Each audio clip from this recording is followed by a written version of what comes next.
Last time on A Soldier's Life, we entered some more dungeon rooms, sleep powder plants and Medusa chickens. Also, kill some more bears and barters with the kids. Eric reveals more secrets to Madiot, that he can store living things in his dimensional space. He tells her about Aurelia and that they might be able to use her. Maybe it seems a bit more wary about Eric, which scares me, but it doesn't seem too bad. Yet, at least. Chapter 156 Sanctuary. The water was cool as it soaked my boots, then my socks and my linen pants, working its way up my body. I was waist deep, and a cloud of filth was spreading out from me, fouling the clear water. Maviet, come on in. The water is fine. Maviet stood on the shore, uncertain. We saw the cockroaches bathing. There is nothing dangerous in the water. The tall Goliath looked around the room, turning his head slowly. I think I will harvest the cockroaches first. That way I do not have to bathe twice. I will also recover my arrows. I rolled my eyes at Mavieth. Well, I saw some wild onion stems among the tall grass. You can dig them up as well. Maviet's deep voice sounded hurt that I thought he could not spot the dark green stems of the onions. I saw them too, Eric. There looks to be some garlic as well. Did you see the garlic? He challenged, somewhat playfully. No, is there garlic too? If you start pulling up the root vegetables, see if you can capture some of the worms the cockroaches were eating. I want to see if I can use the collector on them. Maybe it looked doubtful at that statement. I started removing my armor, one piece at a time, cleaning it before tossing it into the grass to dry. Maybe it focused on the cockroaches. I would throw him in if he tried not to bathe. We both smelled so foul that we no longer noticed how bad it was. After my armor was off and cleaned to the best of my ability, I worked on my clothes, soaking and rinsing them repeatedly until they no longer produced clouds in the water. The dirty water quickly settled into the sandy bottom, filtering downward. Eventually, I was completely naked, so I produced my shaving kit to retrieve the small bar of soap inside. I then returned the rest of the kit. I scrubbed out every crack and crevice of dirt, dried blood, and sap. I used the entire bar of soap, but it was worth it. I moved under the waterfall and began to rinse my hair and scrub my face. I remained under the cascading water until my skin was puckered, pale, and perfectly clean. I had spent 2 hours bathing. Holy shit. Dude, he is a big raisin. And maybe it worked the entire time. I might have felt guilty if I had not asked him to join me a dozen times while he worked. I pulled out clean underclothes from my storage and dressed. I only had one spare pair of Legion boots in my space, and I was wearing them now. I no longer felt like a soldier on an infinite campaign. I felt almost human if I was not trapped deep inside a dungeon that was trying to kill me. Mavieth had a tarp in the grass with a stack of bird meat and organs. There was a pile of small wild onions and a second pile of some pungent bulbous wild garlic. The onions and garlic would give our meals a lot of flavor in the future. After bathing for the first time in weeks, I was reluctant to dig them up. Eric, if you cook, I will bathe. We have about 8 hours before we should leave. I nodded and was glad the Goliath was tracking our time as well. The last thing either of us wanted was to be caught bathing when the cockroaches reappeared. Maybe it finally stripped and entered the water to wash himself and his gear. I focused on cooking. I heated some bear fat in Maviet's small cast iron pan. I cut up several onions and 2 garlic cloves and cooked them. One of the cockroach's breasts was cut into thin strips, and I ground up some pepper.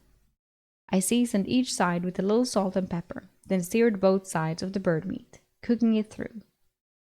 I folded the crispy meat like a taco and filled it with sautéed onions and garlic. I munched on the first one, enjoying the texture and flavors. As I prepared the second, I called Mavieth over.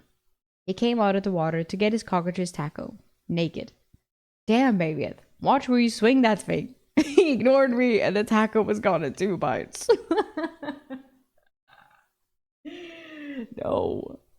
That was tasty. Can I get 6 more? His deep voice asked eagerly. His statement brought back nightmares of working at a fast food restaurant in his high school, trying to keep up during the weekend lunch rush because half the staff called out sick. Keep washing, and no service without shoes, shorts, and a shirt, I told the Goliath. He was confused by the sudden requirements but waded back into the water. I will let you know when it is ready. I made 2 more for myself before preparing 6 for Mavian. Can I cook the greens from the onions and garlic? I asked Mavian, who was dressing. Mavian considered. Onion greens are bitter, but garlic greens taste like their bulbs, and I have used them before in my cooking. I chopped up the garlic stems and added them to the next round of stir-fry. Mavian ate 9 of the tacos before he was finally full and topped them with a cup of his appleberry jam for dessert. I had a cup of savory sweet jam myself. After we harvest as much onion and garlic as possible, we will explore the passage, I said. There was a passage directly opposite the one where we had entered the massive domed room. I am hoping we never have to fight these birds again. He crunched into his last taco. But they are tasty. Personally, I thought they tasted closer to turkey than chicken, but all the flavor came from the bear fat, onions, and garlic. We had only used up one of the massive breasts too, so we had a lot of meat remaining. As I pulled garlic and onions from the ground, I searched for the elusive worms. I even tried placing the collector on the ground in a few spots, hoping the worms were close to the surface to pull their essence. I had no luck. Maybe it found the first worm when he pulled up the waist-high grass to inspect the roots. Apparently, they nested in the roots. I felt cheated when the finger-sized worm released tiny wisps of blue smoke but did not produce an essence. I tried it on multiple worms, but it never produced an essence. So much for the collecting working on every creature in a dungeon. We washed our hands, and I stored the harvest. We filled our water from the falls, and finally left the idyllic room. The corridor was the same as elsewhere, but the room 50 feet down the corridor was not. It was a square chamber, 20 feet on each side. A stone shelf was on the left and right walls, 3 feet deep. Across from us was the most confusing sight, a wide stairway going up. We did not enter the room as we both pondered it. Safer? There is writing on the wall, Eric. Safer. Maybe it said, pointing. It was hard to see, as it looked to have faded with time, but there was elven script above one of the recessed shelves. I think this is a safe room, and those are sleeping alcoves. Otherwise, the dungeon would have erased the writing on the wall. I stepped into the room, trusting my instincts. Nothing leaped out to attack me, and I cautiously approached the writing. It was in elven script. It is a safe room, I said to the relieved Mavian, who joined me. It is going to take me a little while to decipher this. Do you want the Dreamscape amulet? I would be grateful for it, yes, his deep voice intoned. While Mavian made himself comfortable in the other alcove with the Dreamscape amulet, I translated the ancient writing. Mavian soon started sleeping deeply, and I slowly figured things out.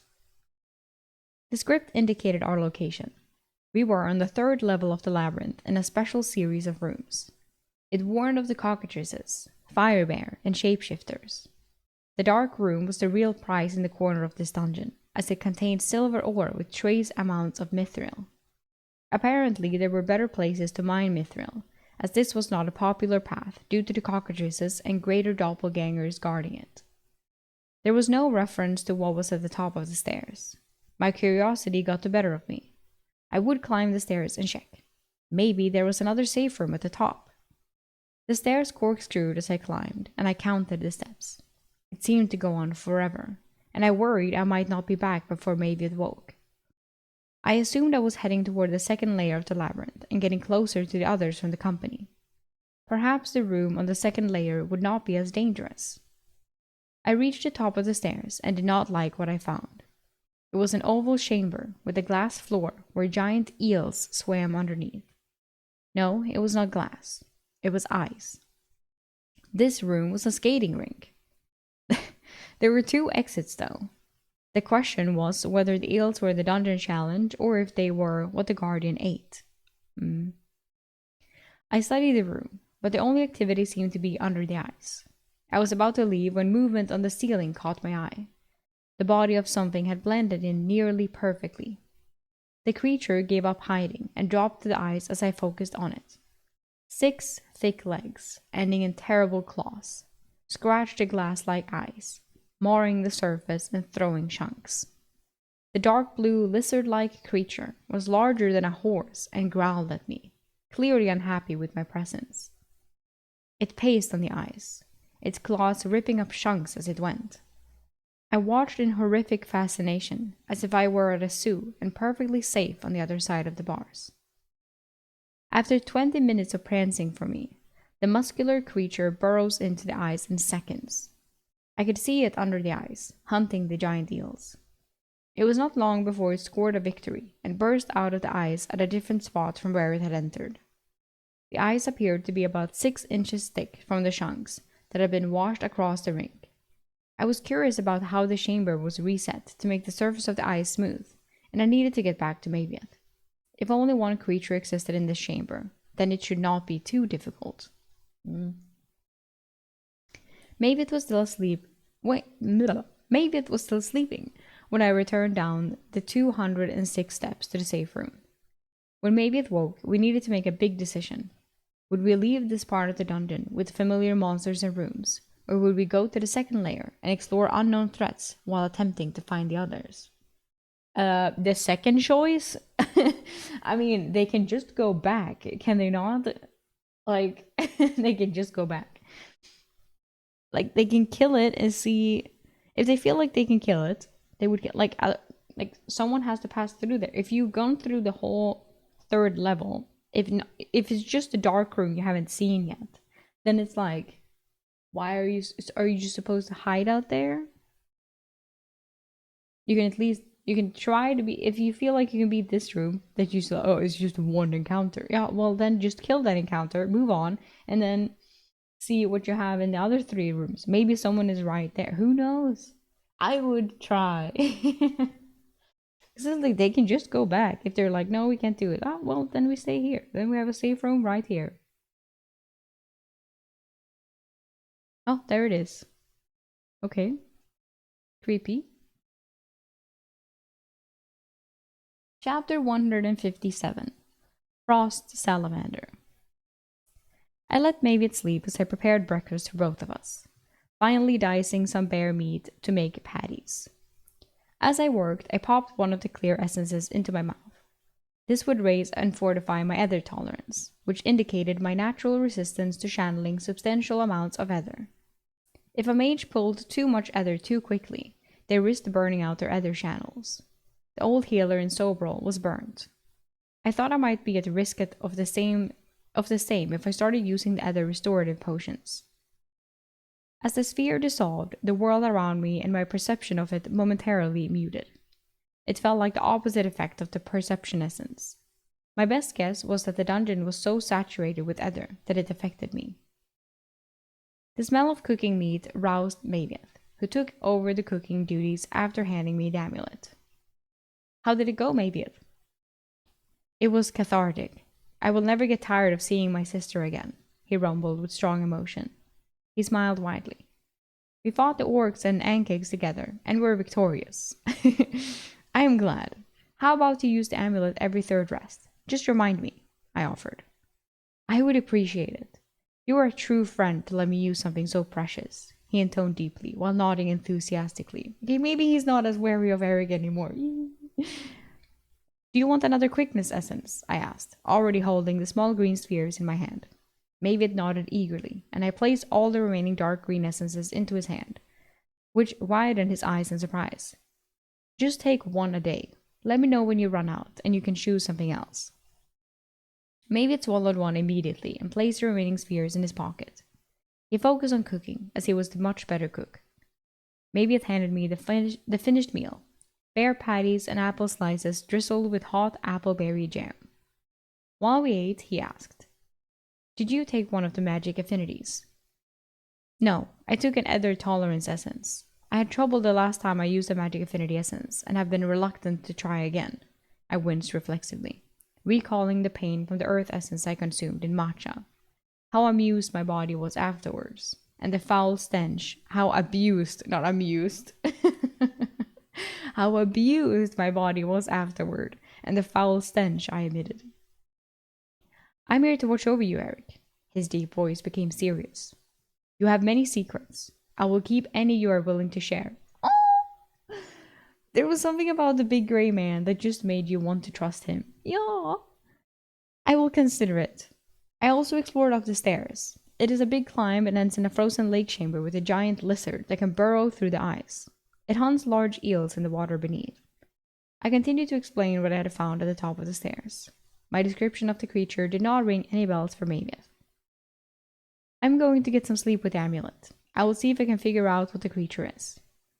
Maybe it looked anxious. Can you leave the vines? I can start on the rope. Maybe leave the reader table out as well. I smirked, as he was clearly getting addicted to tracking his progress. The essences would not affect him much, but regaining his lost muscle and body mass would quickly raise his physical stats. I left the tablet reader table and the pile of vines for him. Entering the dreamscape, everything looked normal until I entered the Ankeg room. The strong metallic smell of blood assaulted my senses. Dozens of abused orc corpses littered the room alongside two foul-smelling dead Ankegs. I muttered, "At least clean up after yourself, baby." I eliminated all smells first, removing the orcs' bodies and resetting the room. I would have to tell him that the amulet remained as he left it. With the room clean and live Ankegs hibernating underground, I headed toward the scorpion room. I was shocked to find Serana swimming in the water room with the centipede fish. Seeing me, she left the water, climbing onto the floating stone in front of me. And she was naked. But my god. Maybe. Wait, what? Maybe. What is this? What is this? I averted my eyes. Sorry, I didn't know you were in here. Then I remembered I was in the dreamscape and took in her body. Men va? I had impure thoughts and wondered just what Mavis was doing with his sister in the dreamscape. What the actual fuck?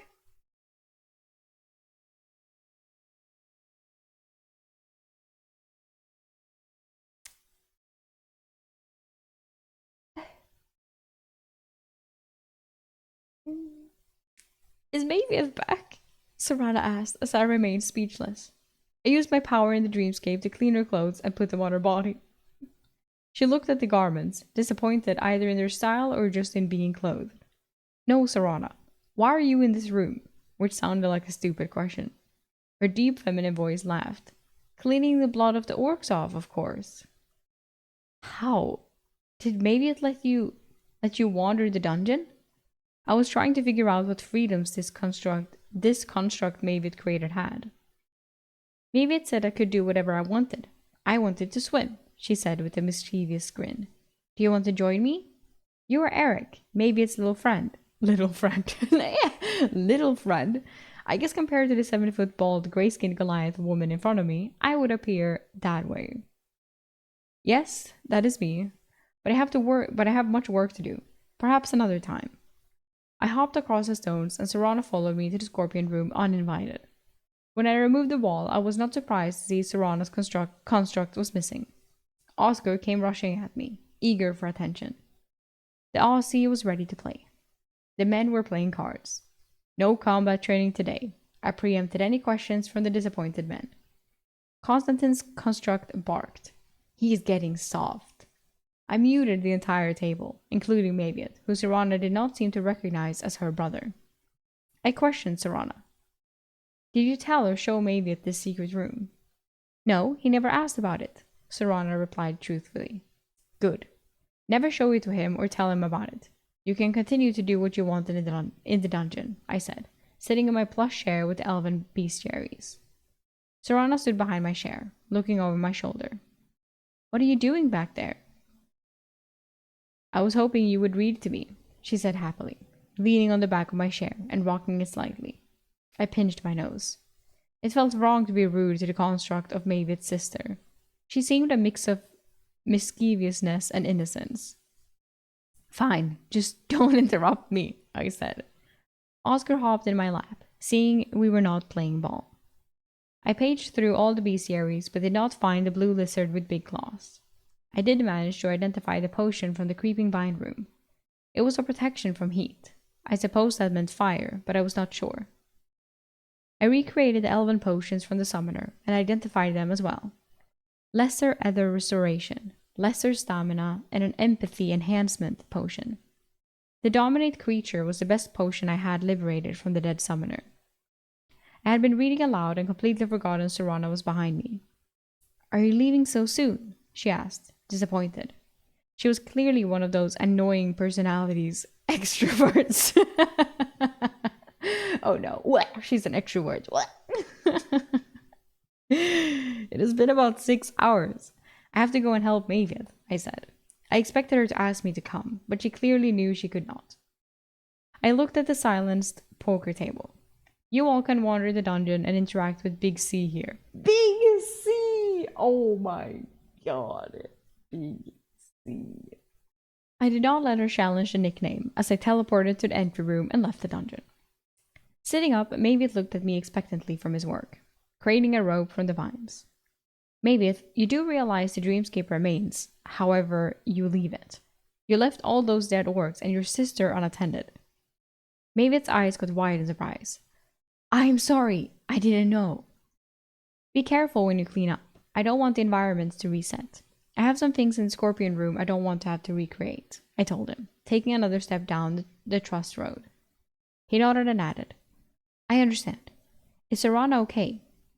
I closed my eyes. She is not real, Maviet. She is just constructed from your memories by the amulet in the dreamscape. Do not get too attached. He is attached. But yes, she is fine and hanging out with everyone else in the Scorpion room. I could see the conflict in his eyes. He had come to terms with what happened to his sister, but could not let her go. The problem with the dreamscape constructs was that they behaved exactly as you expected them to. I hoped Maviet did not become too attached.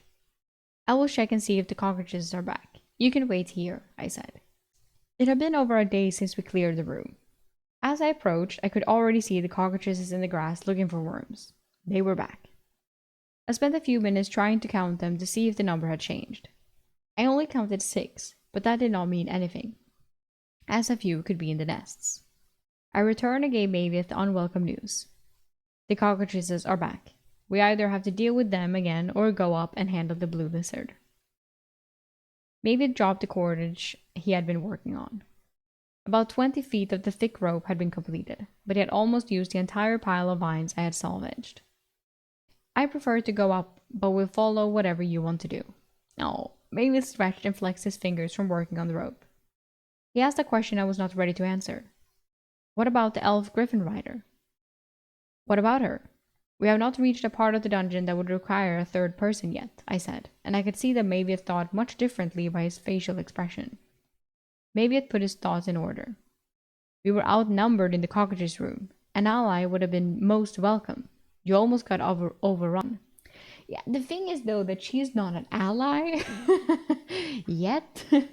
That's a huge issue here. I explained my concerns. She's not going to trust us. Well, trust me anyway, as I'm wearing my Legionnaire armor.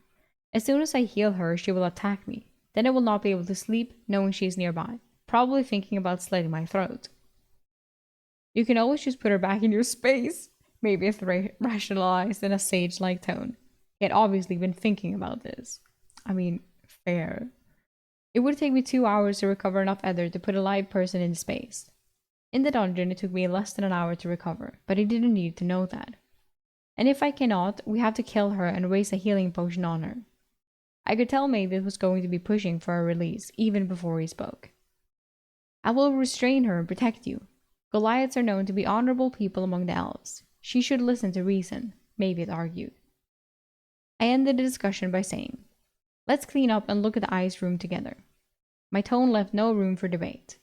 We could not leave anything behind. The dungeon appeared to let writing remain on the walls, but anything on the floors was absorbed after we left, which was nice since there were no toilets in the safe room.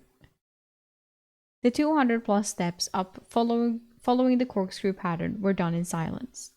I knew Maviet well enough to know he was planning arguments for releasing the elf griffin rider. When we got to the room, it was just a sheet of clear ice.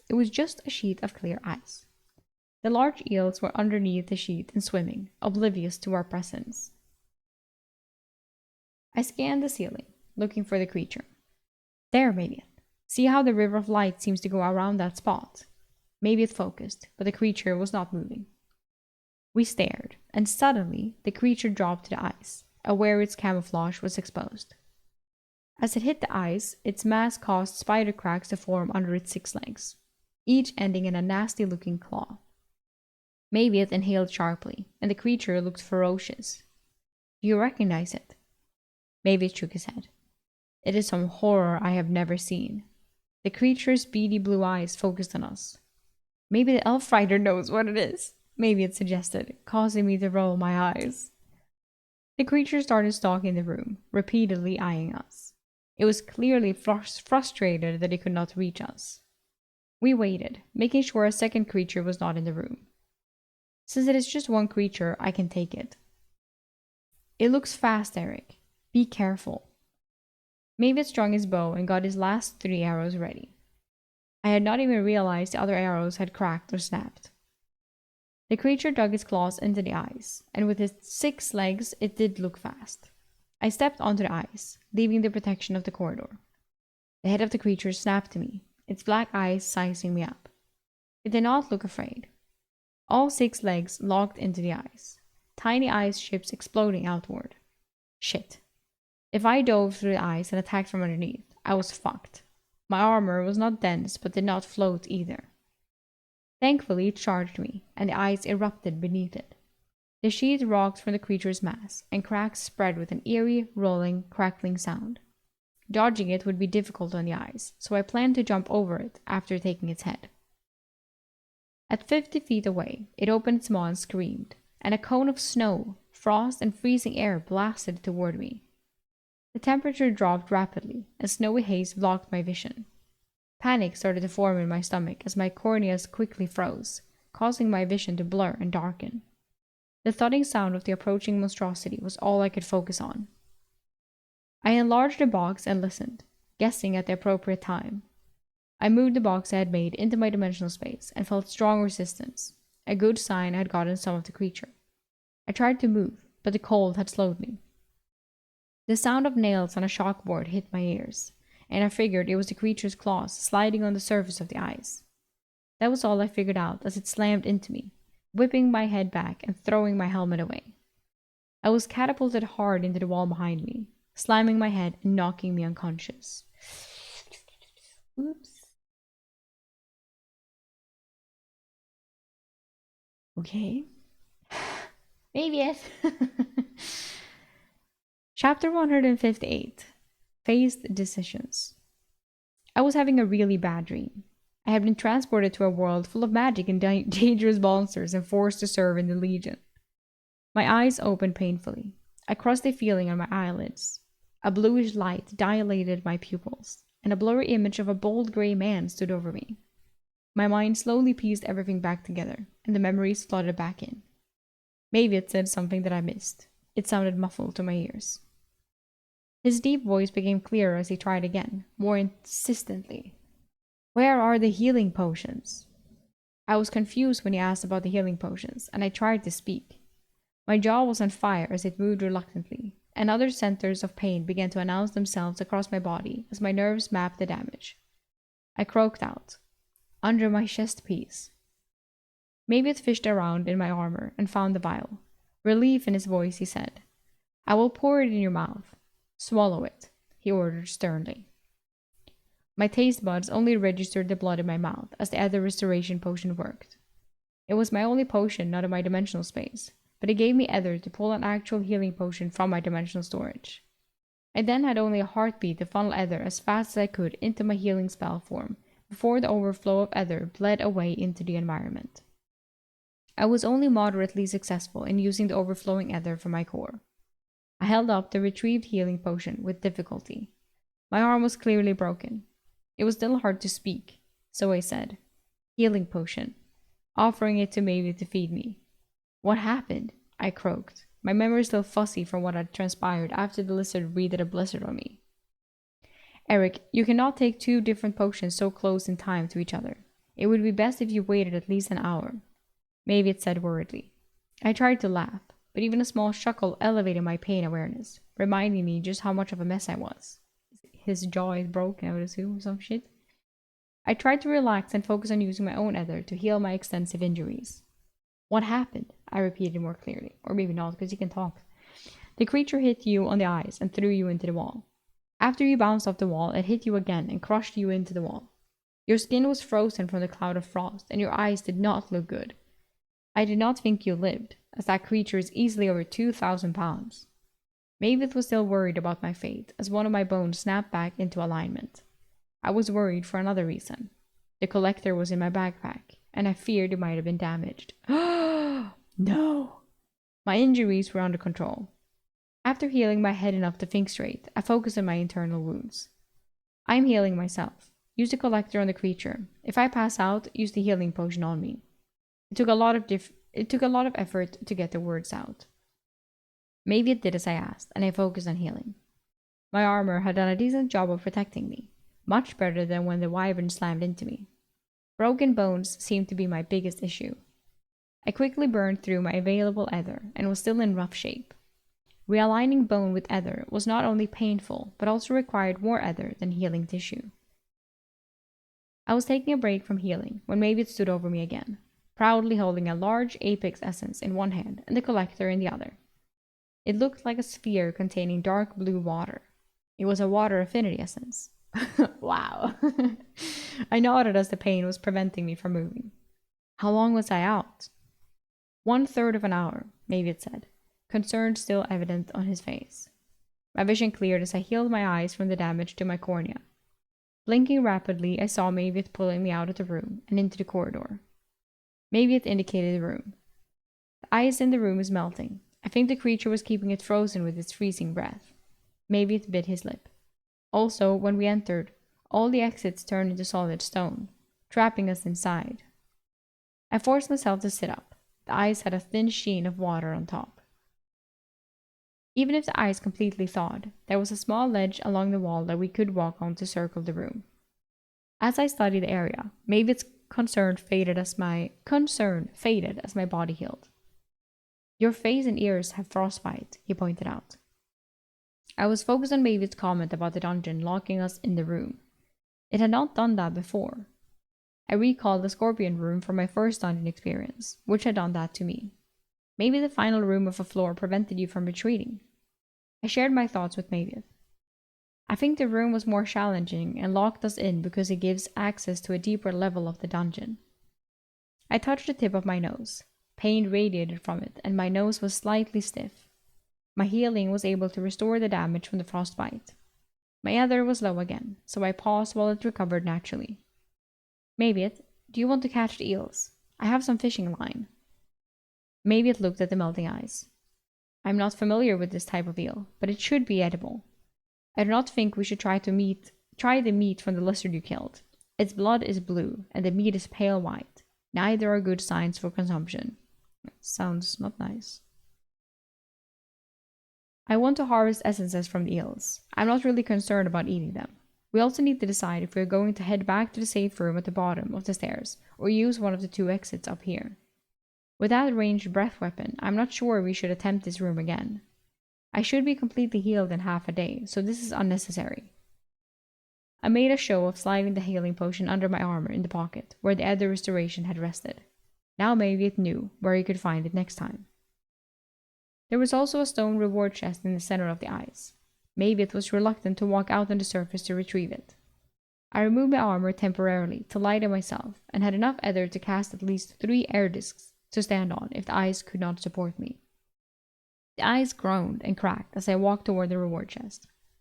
As I picked it up, the ice splintered further, and I retreated to the corridor with Mavis. I unceremoniously dropped the chest to shatter it. Silver coins spread across the floor, and a distinctive yellow of gold appeared in the mix. 5 gold coins. Ooh! We sifted through the messy debris, not seeing a potion or other item. Maybe it found a silver ring blending in with the coins. This ring is probably an artifact, maybe. Do you want it? I asked. Maybe it held up his hand with his thick fingers. I don't think it will fit, Eric. Well, when we get out of here, you will get your share of the coins, I reassured him. Maybe it looked at the watery eyes. I think we should use those corridors and try to find the others. With how close I had been to death, it was more apparent we needed help. I agree. Let us move to the corridor on the right. I was not confident about walking across the ice again, so I moved slowly along the narrow ledge. My body was still healing, so every little slip was uncomfortable as I kept my balance. Maybe its wide body stepped on the ice every few steps when the ledge got narrow, and it creaked under his weight, but it held. We sheltered in the new corridor, and I gave Maviot both of my fishing kits. He shattered the ice with his hammer, creating a hole, and I gave him the chunk of the lizard I had sent to my space for bait. With Maviot occupied in fishing, I gratefully slid down the wall, my armor scraping on the stone. I started to eat in order to recover reserves and fight off exhaustion. Maviot caught the first eel almost immediately. The 4-foot eel was dark gray with a silvery belly. He smashed its head and slid it toward me. I pulled out the collector and noticed it had a small dent in it. I needed to be more careful with this artifact in the future. I had thought carrying it was smarter for easier access, since my other took time to recover after I killed the creature. Instead, I almost broken one of my most valued possessions. I used the collector, and the blue wisps pulled into the collector formed a dark green minor essence. Maviot, quickness essence. I held it up for him, and Maviot's eyes lit up with eagerness. I was guiltily greedy myself, and would gladly give him minor essences while keeping the apex essences for myself. Although I admit being quicker might have just saved me from almost dying. While Maviot pulled eel after eel out, I used the collector and continued healing the damage to my body. Maviot tossed eels out onto the ice as they smelled fairly horrible, and we decided not to try the meat. Hours passed and the bites came less and less frequently. There was a heap of 23 minor dark green essences. Maviot suddenly stood and backed away from the entrance to the room. I was on alert and stood as well. What is it? The corpse of the lizard creature just disappeared. I looked up and it was gone. I think the room is resetting. Maviot nodded, and we both watched from the corridor's safety. How long did it take? I asked Maviot, since he had a better feel for time than I did. Maviot bit his lip thinking. I think just under a day. Maybe exactly a day. I drifted off a few times while waiting for a bite. A huge cloud of frosty snow erupted from the ceiling. The frigid blast quickly froze the water on the ice, resulting in a glass-like finish. The eels did not seem to have repopulated yet. I could only see a few eels deep in the water. The dark blue lizard landed on the ice, which was definitely smaller than the one I had recently killed. I was still not eager to fight this particular creature again. We watched it survey its domain before I said, Maviot, take the essences. We should get going and see where this leads. I was hoping to explore both options before deciding, but I lost track of time, and we will have to settle for this corridor. I had completely healed. My only pain was my stomach requesting fuel. Reluctantly, I sent the collector to my dimensional storage to protect it from my own shortcomings. We walked down the straight corridor, maybe 200 feet, to the next room. It was another large chamber with a few full-grown trees, creating a small forest. I thought the trees were oak. At least the leaves were shaped like oak leaves, I recalled from Earth. Do you see anything, Maviot? Maybe they're trents. That's what it's called, right? In the trees. His deep voice echoed above and behind me. A large mantis is eating leaves. Blech. He had to point out the green creature for me. It was not large, maybe the length of my arm. Maviot voiced what I was thinking. They are not overly dangerous. I am guessing they are sustenance for something much more deadly. We started to get frustrated trying to find the threat in the room. We spotted at least 4 of the mantises, but no overt threat. The room almost looked peaceful, with 19 large oak trees, a high ceiling, and much brighter lighting than in other rooms. We sat facing each other in the corridor, resting our backs on the wall, and started to make dinner. We watched the room, trying to figure out the threat before entering. Maybe it cooked with the thermal stone between his legs. I could tell he was tired, and we needed to sleep somewhere safe soon. As we ate some seared bear meat, a flash of movement occurred in the trees. What was it? I asked Maviot, who was studying the trees with me. We could hear crunching as the mantis was being devoured in the canopy. I think it was a spider, but it was fast, and I don't know what type. I said the first attack was a catalyst. Other flashes occurred in the upper branches as more spiders decided it was dinner time. I don't see any webbing, I said, as the blue-white spiders dashed among the branches, harvesting the mantises. They could be nesting inside the trees. I counted over 10, maybe it noted, still focused above. I have never seen a blue-white spider before. I think I remember something in the books in the Dreamscape library. I will go and check. I put the amulet in my hand and entered the Dreamscape. I ignored the people and Oscar, rude, as I did not want to be gone too long. I found the entry in the Elven Bestiary and focused on translating it. There were a variety of phase spiders, spiders that could make themselves incorporeal to avoid attacks or surprise prey. The ones we noticed were slightly smaller than the entry, about the size of a dog. They were venomous, and the poison was a paralytic. They nested in trees and caves. Their webbing was only used to preserve prey and cocoon their eggs, as they did not make webs. They were noted as extremely dangerous foes. Of course they were. I returned to Mavid and informed him of what I had learned. They are called phase spiders. Their bite can paralyze you, but they can also make themselves incorporeal. We have enchanted weapons, which should make that point moot. Mavid was pointing, drawing my gaze. Shit. There was a mama phase spider the size of a horse. We watched the smaller spiders bring the large parts of their mantis harvest as offerings. The large spider used its legs to put the pieces into its mouth, making loud and disturbing crunching sounds as it snacked. Mavid asked, "Is it time to bring out the elf griffin rider?" There were so many enemies in the room that Mavid and I would be outnumbered. I was not optimistic about returning to the ice room to explore the other corridor. 12 small spiders gave offerings to the big one. That makes 13 total, Mavid said from his observations. I do not see an exit from this room. The trees could be blocking it, but this could be a dead end, I reasoned. Maybe we fight the blue lizard and try the other corridor. Mavid seemed to consider. I think we will eventually return here. We should try this room. Venom usually takes time to work or requisite multiple bites to become effective. I think we can do this, but having the elf as an ally makes it safer. I was still reluctant. If she doesn't stab us in the back while we are fighting. I wavered for minutes before finally conceding. Fine, Mavian. I will bring out the Griffin Rider and we will try to reason with her. Yes. Okay. Like they have. Okay. I'm excited. Like, how is this shit gonna turn out? Like, they haven't really talked to each other. He just put her into his space twice immediately. We're like, what? And she was like, what the fuck? Oh. Chapter 159. About what I expected. Oh. So maybe Eric will be right here and she is not very, wanting to be an ally. Well, no shit, by the way, but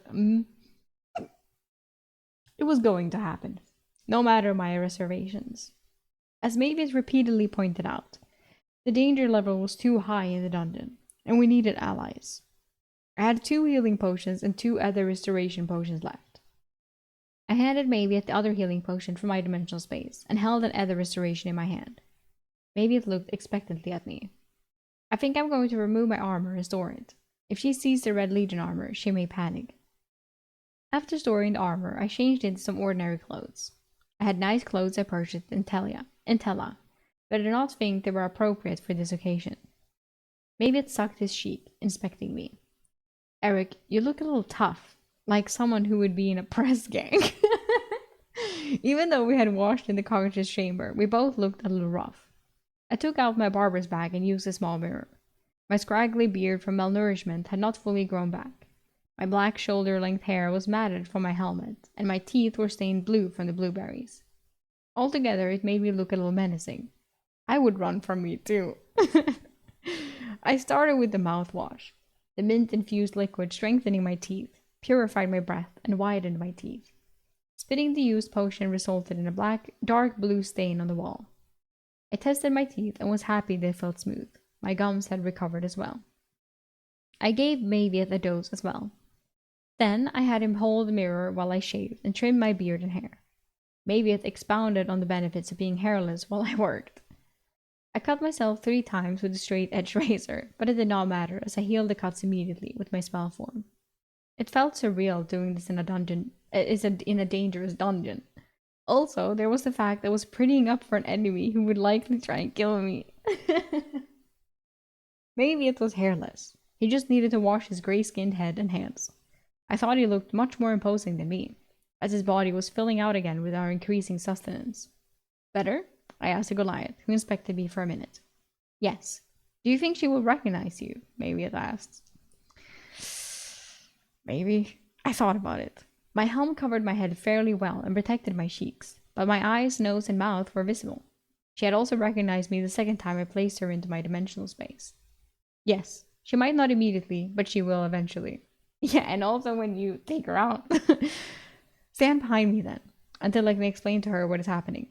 Do you know her name? Maybe it asked. No, both times we met she was trying to kill me. I do not have time for introductions. I laughed incredulously, but something tickled my mind. I pulled the elven dagger off my belt. I was wearing the black blade and her elven dagger. I looked at the small script. I did not remember what Scholar Fabian had said the writing was, but I was able to sound it out myself in the elven tongue. Her name might be Relia Glavian. Maybe it nodded, recalling the scholar's deciphering. Are you sure you don't want to go back to the safe room to do this? He asked again. Phantom pain spread through me. I could tolerate a lot of pain, but it was still extremely unpleasant. The ranged attack of the blue lizard would take a lot of work to overcome. We could never kill it if it never came within range of my dimensional space. Also, if the creature shattered the ice and put us in the water, we would be finished. Maybe if the chamber had not locked us inside, I would have had more confidence if we could draw it out into the corridor. No, maybe. I think we'll try our luck with phase spiders. We cleaned up the corridor, but the dungeon had not yet absorbed our bowel movements. It was what it was, and I was going to assume our mess would be the last thing she was concerned with. I did not know how long we could linger in the corridor before the dungeon released the creatures in the rooms to pursue us, but the shapeshifters warned us that the dungeon would eventually pursue us. I stood behind Maviet and told him. She was in bad shape. Get the potion into her quickly. It might not even help. I was pretty certain she was dead when I pulled her into my space. Maviet took a deep breath. I'm ready. Am I ready? The elf griffin rider appeared on the floor in front of Maviet. He already had the potion moving to pour into her mouth. Her body was a mess. Blood flowed from puncture wounds caused by the drake's bite, and her leather armor and clothes were damaged and soaked with blood. It had not taken a lot of ether to take her out, and I could send her back, or remove her head if necessary. Maviet was excited. The wounds are closing. It is not going to be enough. I need the other potion. His voice was urgent. It is our last healing potion, Maviet. I could get by without healing potions, but Maviet could not. Maviet held out his hand emphatically. I pulled the potion from my space and handed it to him. He understood the ramifications. The Griffin Rider's wound closed, and her face went gaunt as the potion did its work, using her body's minimal reserves. Her chest began to rise and fall. Then she inhaled a deep, panicked breath. I guess her mind had caught up and was remembering what had happened just before she had been stored in my dimensional space. Search her for weapons and items, Mavieth. Mavieth hesitated briefly before removing her belt, which had a few pouches on it. He handed it to me, and he found a knife secreted in her boot. I searched the pouches, finding 3 lesser dungeon healing potions.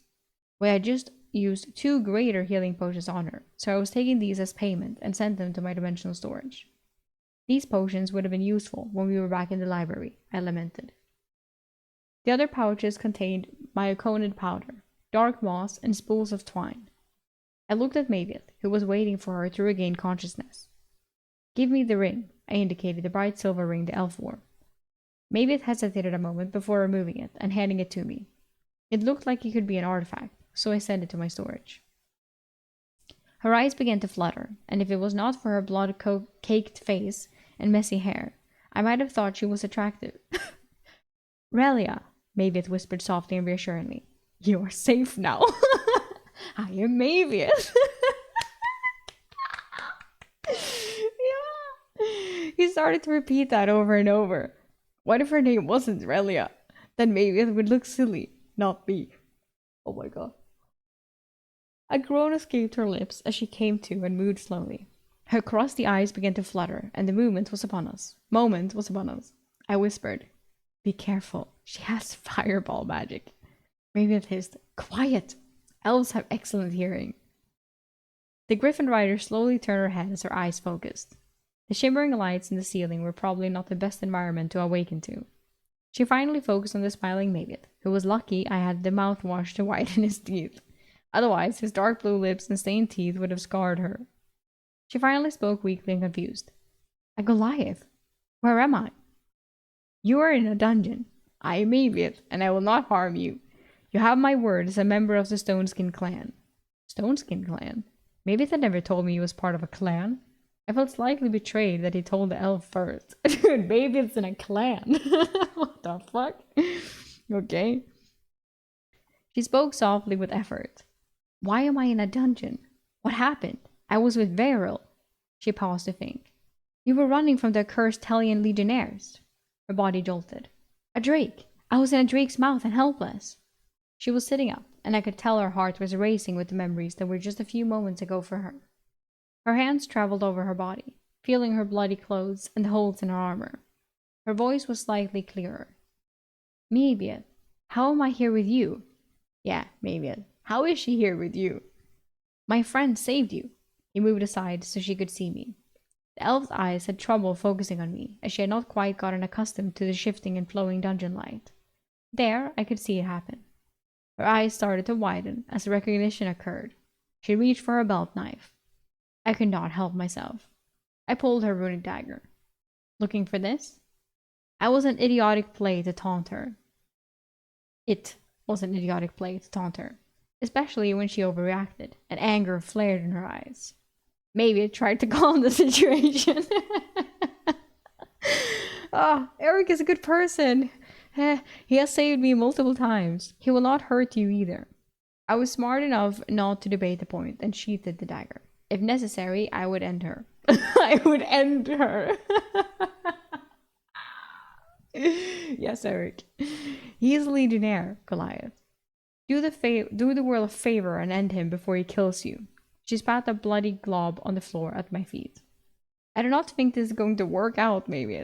I will just put her back for now, I said, thinking the threat would give us some leverage. The elf realized what that meant, rolled to her feet in a flash, and darted into the face spider forest room. "Well, we tried," I said, but maybe it was already rushing after her. "Relia, stop! We're in a dungeon!" Maybe it yelled, but the elf girl did not stop. "Fuck," I swore. This is such a fucking shit show. Brutus would even say a clusterfuck. Drawing the black blade and moving to protect Mavia. The elf reached the center of the room, and two face spiders launched from the trees. She managed to roll forward and avoid both. She was sprinting toward an exit we had not been able to see. Two more of the face spiders zipped through the air behind her back. She could not see them, but dodged anyway. Then Mama Spider flashed to the ground, blocking her access to the corridor exit. Maviet had crushed the first two spiders that had attacked the elf. I caught movement and slashed air, bisecting my own spider. I could not focus on Maviet or the elf girl. The spiders' bodies were the size of cats, but their legs made them seem much larger. I was actually surprised at how easily my black blade cut through them. They were probably just as surprised, as they were a blur and thought themselves immune to my attack. I killed a second, then a third, and then snuck a glance at Maviet. He was covered in spider goo. The elf was dodging the horse-sized spider, trying to sneak past it. I got my fourth spider, and Maviet yelled, "We have to help her! She does not have a weapon!" I was free of spiders and rushed forward as Maviet crushed another spider with a hammer, splattering spider goo on me as I passed. The elf girl was trying to tear the spider from her back, and the large spider closed in on her. I removed the head of the large spider, feeling modest resistance to my effort, but I was successful. I hacked one of the small spiders on the ground, leaving just the one on her back. Maviet joined me, grabbed the spider's legs on her, and started tearing them off with his bare hands. The elf was wobbling on her feet as the venom took effect. I spun, looking for threats, but just smiled when I noticed a stone chest in the center of the trees. The elf collapsed to the ground, paralyzed. It's funny that Eric is like, "Yay!" and then she's like, Maybe it knelt to check on her. Relieved, he said. She's alive. Just puncture wounds in the shoulder. Are you sure the venom is just a paralytic? I walked over and stood over both of them. Maybe I do not think this is going to work out. She's not going to help us. The elf's eyes started darting from me to Maviet and back again. She tried to speak, but it came out garbled. I nodded. Huh. Looks like the paralysis doesn't affect her hearing or sight. Oh my god. Oh. Chapter 160. Mutual Benefit. The Griffin Rider was paralyzed, but could still hear and see us, her eyes darting around in panic at the situation. Maybe it was tending to her while I searched the forest room. The trees would have been an ideal harvest for the city above, especially if the room recovered with fully grown trees each time it reset. The branches still had a few mantises, but I was not about to climb the tree to get them. The floor was covered with leafy plants and grass, and the reward chest was in the center of the room. Since Maviet was tending to the elf, I shattered the stone casing.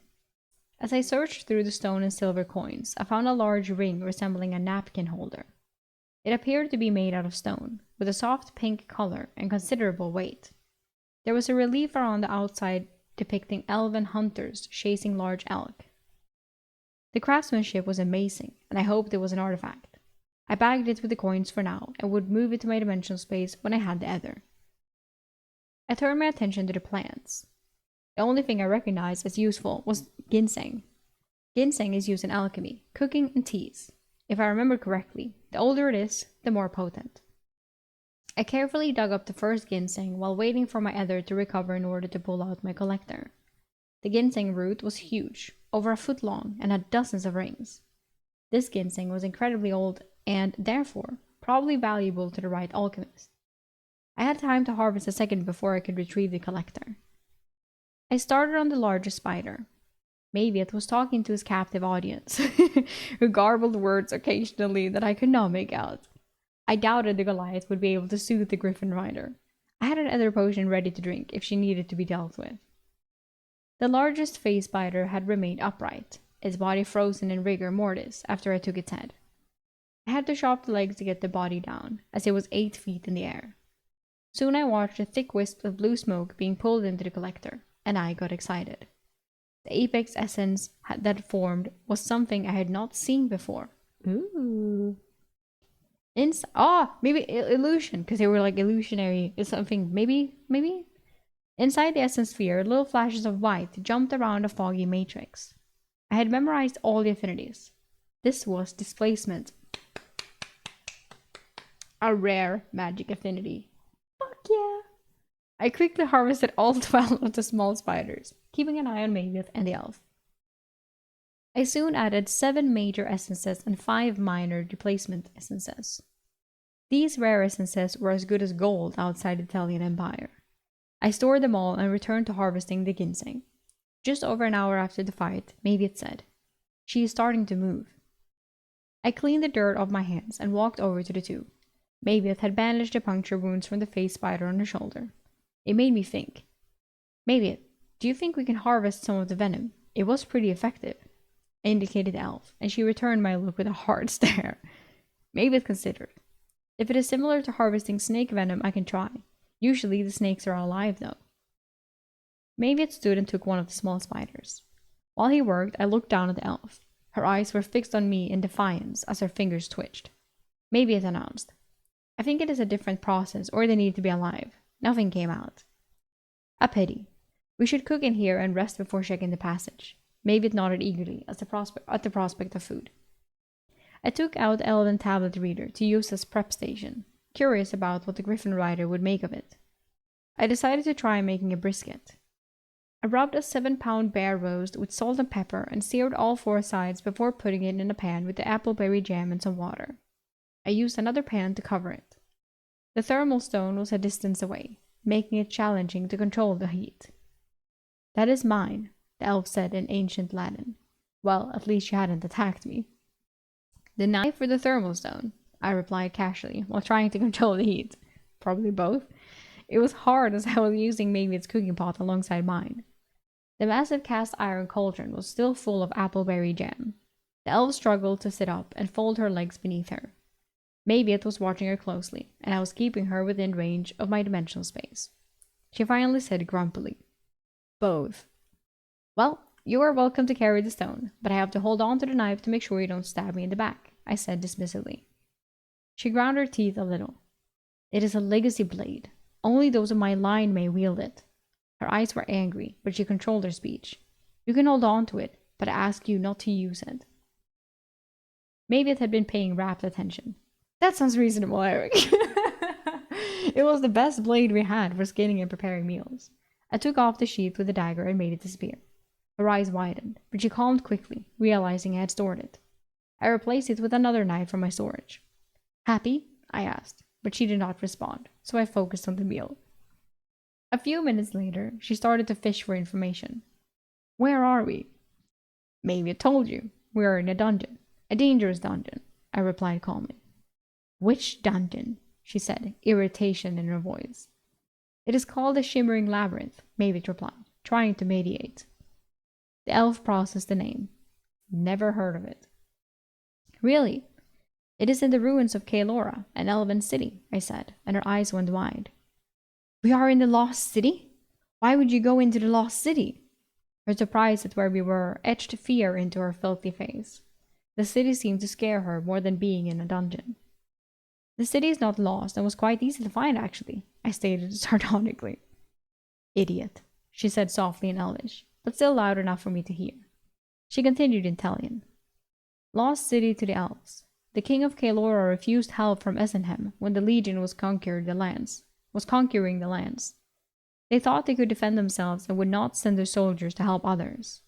The Elven Council became so incensed they ostracized the king and the city.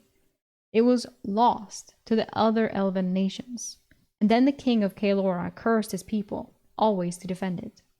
The Griffin Rider's information sounded about right. "Yeah, I never studied Elven or Italian history. I'm just a country bumpkin," I said with some indifference. Bumpkin confused both her and Maviet, but the meaning was implied. Maviet stepped in as he sensed our tempers rising. "Eric was conscripted into the Legion. He is not from the Italian Empire." The elf girl studied me, and I could see her flexing and testing her control over her hands. Was she getting ready for some magic fireballs? I figured 2 air shields would block them easily enough. My jam was bubbling with the roast, so I added a little water. The elf's stomach rumbled at the sweet smell. All the healing had probably drained her body's stores. "Where are you from?" she finally asked. "Singa. Small fishing village. Do not ask about my lighter skin. My parents immigrated there. I had a tough time growing up being so pale." I ad-libbed a little, but I saw pity in her eyes for just a flash. "What did you do to get conscripted?" she asked, sounding interested and maybe a little more relaxed. She stood and stretched, and we both tensed. She was testing us, I thought. "Rape, theft, assault, the usual, but I profess my innocence. Not that it matters in the Empire," I said irritably, trying to shock her a bit and get her reaction. "I can see it," she said, but I did not know if she was alluding to my crimes or my profession of my innocence. "My name is Relia of House Glavian." I think she thought I would be more impressed. She was immediately disappointed that I was not, and just nodded slightly. Maybe it said you would release me if I helped you escape the dungeon."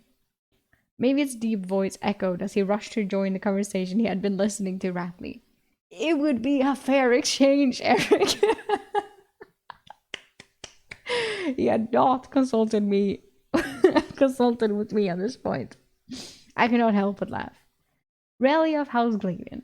We are in the deepest part of a powerful dungeon. Even if we leave, there will be tens of thousands of undead specters who want to kill us. Not to mention that the rest of my company are in this dungeon, and I do not think they are going to be happy to see you, if you know what I mean." There was also the fact that I could not let them see her, as it would reveal how powerful my space affinity was. Right. "Then why did you let me out? Why did you imprison me a second time?" Her voice quickly rose in volume. "I will get out of here on my own." She stormed off toward the blue listed chamber, never even giving me time to reply. Dude, women, am I right? "Relia," Maviet said, trying to calm her as she stormed away. I barked harshly at Maviet. "Let her go." Maviet stopped hesitantly. When she entered the tunnel out of earshot, I told Maviet. I thought she really wanted her dagger back. I guess that's fine now to leave." She will be back. She needs to realize you are her only hope. I will tell her she can get out of the dungeon in my dimensional space if we meet others from the company. 15 minutes later, she came storming back into the chamber. There is a frost salamander in that room. Is that what it's called? We were calling it a blizzard lizard. I retorted with a smirk. Mavis was confused. We were? Oh, I just came up with it, Mavis. Help a guy out here, or the delivery does not work, I begged, trying to sound funny. Mavis nodded.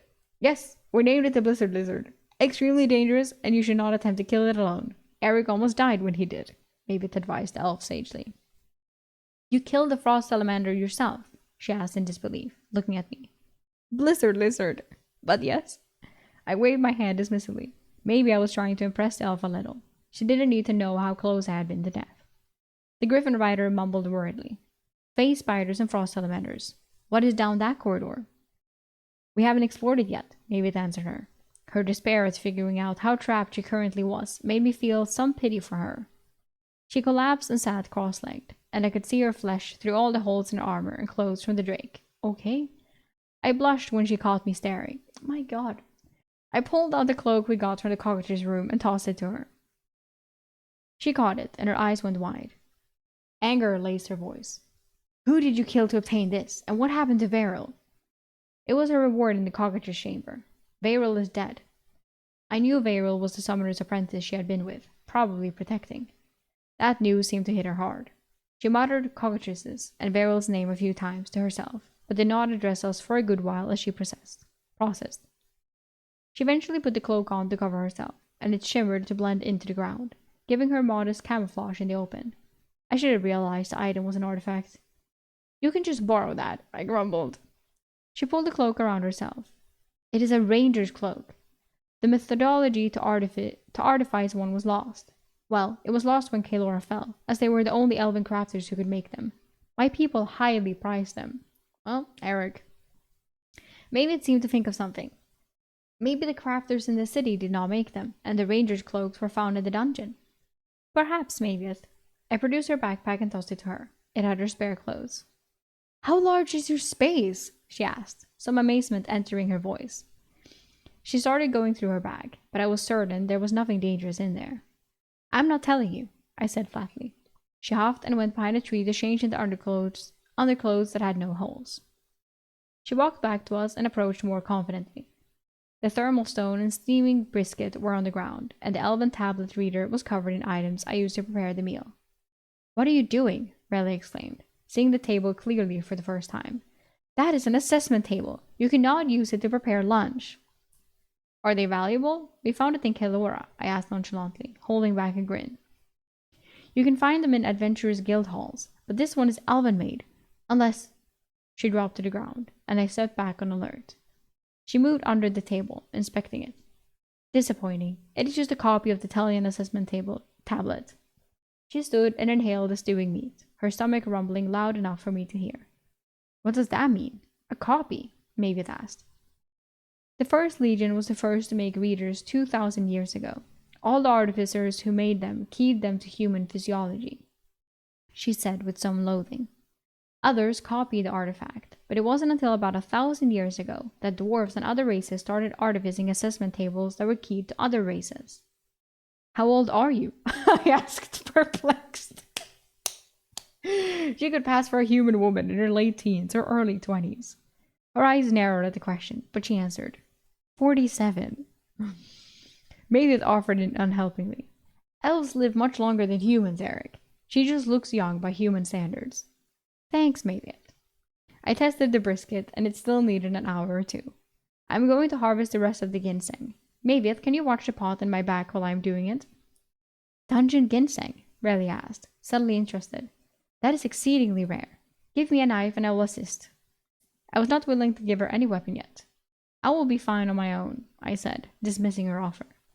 I left the two talking and went to harvest the ginseng. I even got lucky when one of the mantises fell from a tree. I quickly restrained it and used the collector to get a minor essence of coordination. You have a collector too? Relia barked from across the chamber.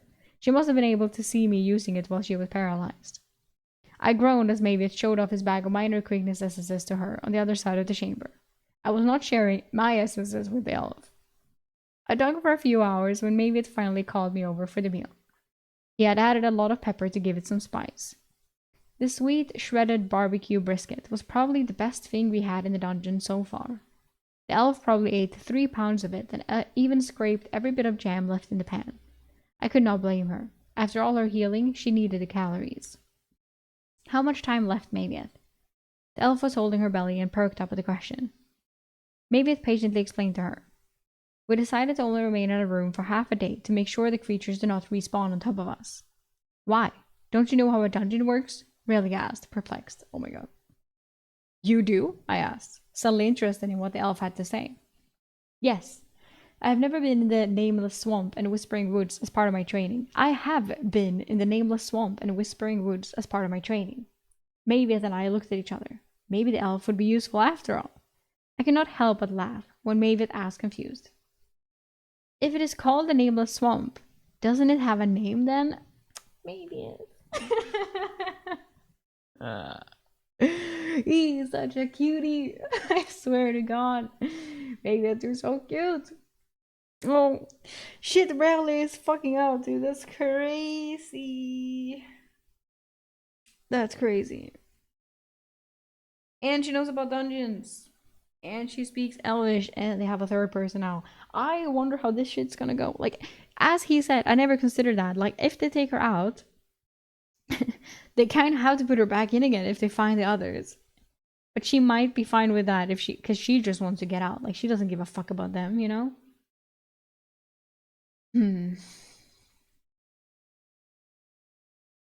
And she knows, and she doesn't trust Legionnaires at all. And those are the only people she's gonna meet. So if I were her, you would have to trust Eric to be like, okay, space it is, and then just take me out. But she doesn't have a guarantee that he will take her out. So I guess that's that as well. But we will see. I'm extremely excited. This changes a lot. This is very exciting. But we will see next time.